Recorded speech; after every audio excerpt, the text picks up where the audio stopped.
கிட்டத்தட்ட ஒரு 40 இயர்ஸ்க்கு மேலே வந்து பத்திரிகை துறையில் இருக்கேன்.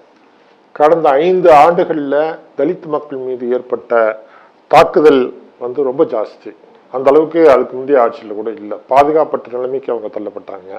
பல இடங்களில் அவங்க தாக்கப்பட்ட போது, உதாரணத்துக்கு வேங்கவயல் பிரச்சனையிலையும் கூட அரசாங்கம் வந்து யார் உண்மையான குற்றவாளியோ அவங்கள வந்து கண்டுபிடிச்சும் கூட அவங்கள தண்டிக்க தயாராக இல்லை. அந்த விஷயத்தை திசை திருப்பி மூடினாங்க. இந்த மாதிரியான ஒரு நூற்றுக்கணக்கான இன்சிடென்ட் சொல்லும்போது நிறைய ஆணவ கொலைகளும் தொடர்ச்சியாக நடந்தது. இப்போ இந்த இஷ்யூல எல்லாம் வந்து திருமாவளவன் சரியா மக்கள் பக்கத்துல இருந்துட்டு ரெஸ்பான்ஸ் பண்ணல. கூட்டணி அந்த பாண்டிலேயே அவர் வந்து மக்களுடைய கருத்துக்களை வந்து வெளிப்படுத்தி ஒரு அறச்சீற்றத்தை அவர் வெளிப்படுத்தவே இல்லை. அப்ப தலித் மக்கள் வந்து விசிகா நம்ம கூட இல்லை அப்படின்னு ஃபீல் பண்ண ஆரம்பிச்சிட்டாங்க.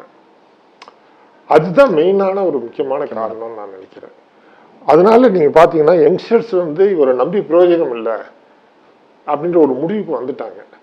அதனாலதான் இன்னைக்கு வந்து தலித் மக்கள் வந்து பெருவாரியான வாக்குகள் வந்து விஜய்க்கு போயிடுச்சு.